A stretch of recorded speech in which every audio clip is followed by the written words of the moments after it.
All right, welcome to another deep dive. This time we're all about the art of persuasion, how to win people over to your way of thinking. Ooh, sounds It interesting. is, trust me. We're going to be looking at excerpts from this book on influencing people. Okay. And it's got some really insightful stuff you can actually use in everyday life. Mm. Like surprising strategies. Like what? Things like using someone's resistance to your advantage, or like the power of making people feel good about their own opinions. Yeah. Confirming their self-opinion. Oh, that's It interesting. is. Even subtly influencing people just with your mood. Wow. That's a lot to unpack. It is. So to help us break down all the psychology behind this, we've got our expert here. Hey. So where do we even begin with all this? Like, what's the first big idea we should dive into? Well, the book jumps right in with this concept called the law of defensiveness. It's basically the idea that, we as humans, we just naturally resist being persuaded or told what to do. Yeah, that makes sense. Like, think about it. How do you feel when someone's like really pushing their opinions on you? Oh, not good. Not good at all. Right. It doesn't feel great, does it? No, it feels kind of like a personal attack almost. Yeah, exactly. Like, even if the other person doesn't mean it that way, Right. it's like this deep down need we all have, that need to feel like we're in control of our own choices. Hmm. And when someone tries to force their views on us, it makes us feel like that control is being threatened. So we get defensive. Exactly. Our defenses just go up. It's natural. That's interesting. So what's fascinating is that, like, the best persuaders, the real masters, they actually use this law to their advantage. Really. They don't fight that resistance. They work with it. Instead of trying to, like, force people, they make people feel like they're the ones choosing.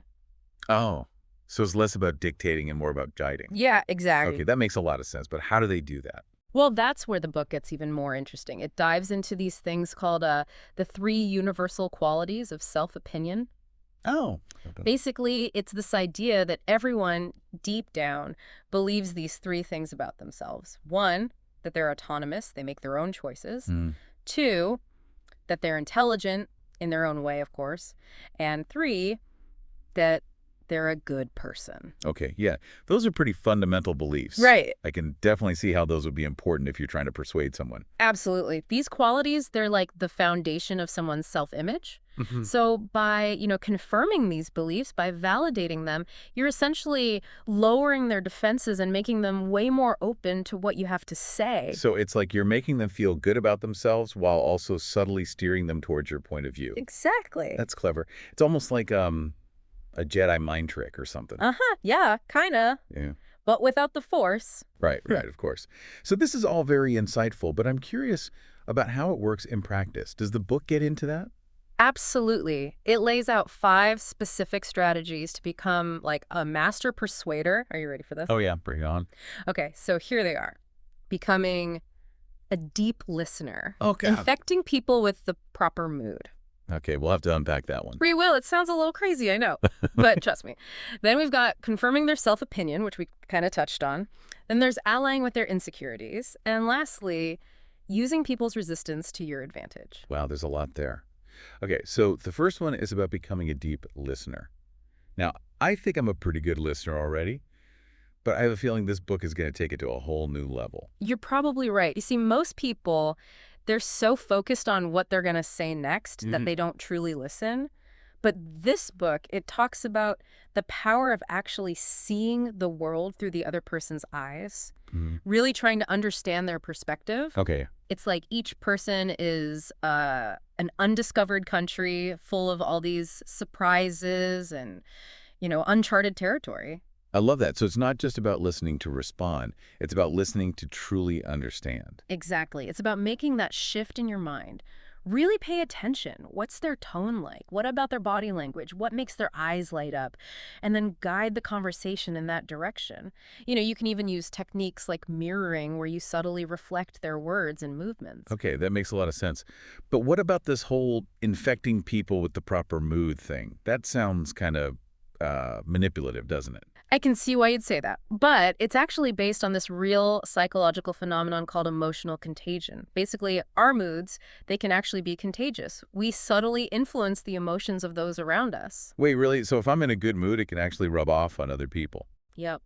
And the book suggests using this to your advantage, like cultivating a mood of indulgence and non-judgment. making people feel safe and open to your suggestions. It's less about, like, tricking someone into feeling a certain way and more about setting the right tone for the interaction. Ah, so it's more about creating a positive atmosphere, Hmm. not forcing anything on anyone. Precisely. And, laughter, having fun together, those are great ways to, build rapport and lower defenses. Yeah, when you're laughing and having a good time with someone, you naturally feel more connected. Exactly. Okay, that makes sense. So we've got deep listening and mood contagion. What about this third one, confirming their self-opinion? We talked about those three universal qualities, but how do you put that into practice? It's all about recognizing and validating those beliefs. Like, let's say you want to appeal to someone's sense of autonomy. So instead of saying, you have to do this, you could say something like, what do you think about this? Would this be something you'd be interested in? Oh, so it's all about framing things in a way that makes them feel in control. Like they're making the decision on their own terms. Exact. Okay, that's brilliant. Huh. Now, confirming their intelligence, that seems a bit trickier. It's all about showing genuine respect, Yeah. like asking for their advice, acknowledging their expertise, maybe even letting them, win an argument now and then. Okay. But of course, this all has to be sincere. People can spot a phony from a mile away. Right, yeah. It can't just be some manipulative tactic. It has to be authentic. Absolutely. Okay, so what about confirming their sense of being a good person? You can appeal to their better nature, to their altruism, like, maybe frame your request as something that benefits others or something that aligns with their values. You can even praise them for good things they've done in the past. Or you could apologize if you've, offended them in some way. Interesting. Yeah, it subtly positions them as, morally superior, which can be quite effective. Wow, there's so much more to this persuasion thing than I ever realized. Mhm. Okay, so we've got deep listening, setting the right mood, confirming their self-opinion. But you said there were two more, right? I'm dying to hear what those are. All right, so we've still got those last two strategies. Allying with their insecurities and using their resistance. Okay. I know these might sound a little counterintuitive, maybe even a bit ethically questionable, Yeah, maybe a little. but stick with me. When you use these skillfully and with good intentions, they can be really effective. Okay, I'm intrigued, but yeah, a little apprehensive. I get it. Let's start with allying with their insecurities. I have to admit, that one makes me a bit uncomfortable. It almost sounds like taking advantage of people's weaknesses. Yeah, I understand. We're not talking about manipulating people or preying on their vulnerabilities. Okay, good. It's more about trying to understand, what makes someone tick, what they might be sensitive about, and using that knowledge to connect with them on a deeper level. So it's more about empathy, like really understanding them. Exactly. The key is to figure out what their insecurities are without making them feel like exposed or attacked. Yeah. It takes careful observation and a genuine understanding of their personality. Okay, yeah, I'm starting to see how this could be used for good. Yeah. So let's say you've figured out what someone's insecurities are. What's the next step? Well, the book suggests offering praise and flattery that targets those specific areas. Okay.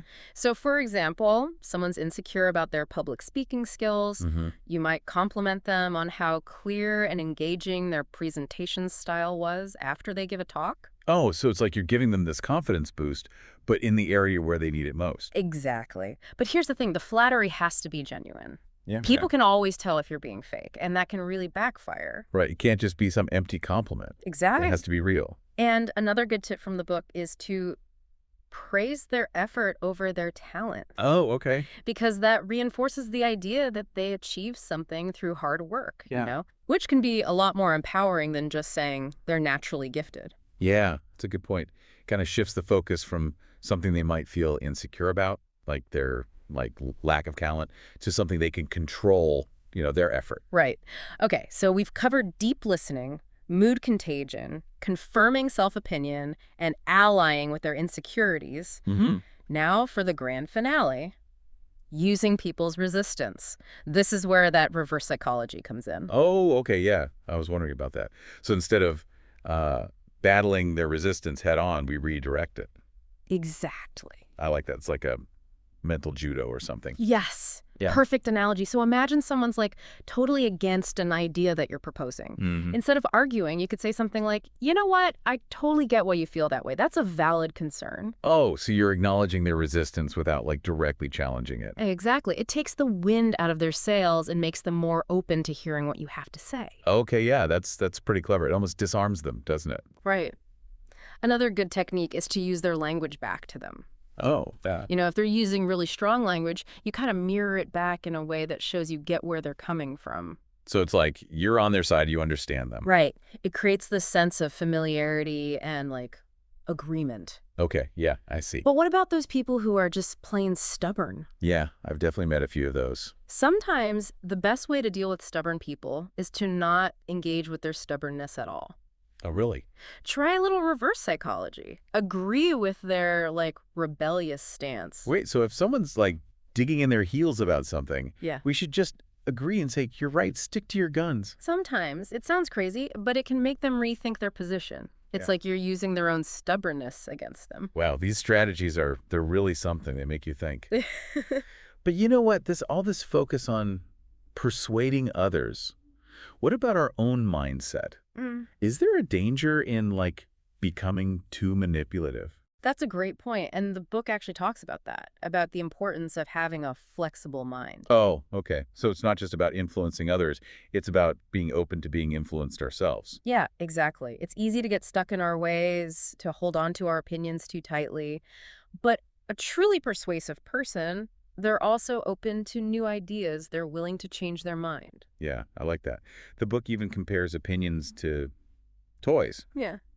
You keep some, you get rid of some, but you maintain a sense of playfulness, you know? Right. It's a great way to think about it. It's about not taking yourself too seriously, Hmm. admitting when you're wrong, and embracing the fact that we're all constantly learning and growing. So being a master persuader is also about being a master learner. Absolutely. And that leads us to this other important skill the book talks about, learning to find truth, or at least value in opposing viewpoints. Oh, okay. That could be hard, especially when you feel really strongly about something. Hey, no, but it's important. It's part of keeping that flexible mindset. Yeah, it makes sense. So how do you actually do that? Like, how do you find that common ground when you just completely disagree with someone? Well, it all starts with empathy. Really trying to see where they're coming from, even if you don't agree with their conclusions. Look for those underlying values or experiences that might be shaping their view. So it's not about agreeing, it's about understanding why they believe what they believe. Exactly. And you know what? More often than not, when we take the time to look a little deeper, we realize we actually have more in common than we thought. Yeah, that's true. But sometimes my own like self-perception gets in the way. you know? I'm so convinced I'm right that I can't even consider another perspective. I think we all struggle with that sometimes. And that's where this idea of ironic distance comes in. Okay, ironic distance. I'm not familiar with that one. What is that? It's the ability to step back from our own self-opinion and view it with a bit of humor and detachment. You know, recognizing that we all have biases and blind spots, and that our self-perception, well, isn't always accurate. So it's about not taking yourself too seriously and acknowledging that you're a work in progress. Exactly. I like that. It's a powerful way to be more humble and open-minded. Which, as we've been talking about today, are really important if you want to be persuasive. Yeah. Okay, so we've covered so much in this deep dive, from the law of defensiveness to mental judo to ironic distance. What does it all mean? Like, what's the big takeaway for our listeners? Well, after all that, I think the most important thing is that persuasion, real persuasion, it's not about tricks or manipulation. Right. It's about, like, tapping into human psychology, making real connections with people, building that rapport. Yeah. It's about recognizing that everyone, even ourselves, we've all got insecurities, desires, things that motivate us, and all that shapes how we see the world and make decisions. So it's less about making people do what we want and more about creating this space where they feel heard and respected. Oh, right. Like they can make their own choices. Exactly. And remember, this is a skill. It takes time. You've got to practice, keep learning. Right. It's like anything, the more you understand it, the better you'll get at it. Exactly. You know, it reminds me of that quote from the book, that Oscar Wilde quote. There was something terribly enthralling in the exercise of influence, to project one's soul into some gracious form and let it tarry there for a moment. Oh, that's a good one. It really captures the power of connection, of really understanding someone if you want to persuade them. Yeah, and that's a great point to end on, I think. Mastering persuasion, it's not about using some slick tricks. It's about genuinely connecting with others, understanding their perspective. Finding that common ground. Exactly. So to our listeners out there, remember to approach your interactions with empathy. Be curious and keep an open mind. And who knows, maybe you'll become a master persuader without even realizing it. That's all for this deep dive into the art of persuasion. Thanks for listening, and hopefully you learned a thing or two. Until next time, keep exploring, keep learning, and keep those minds flexible.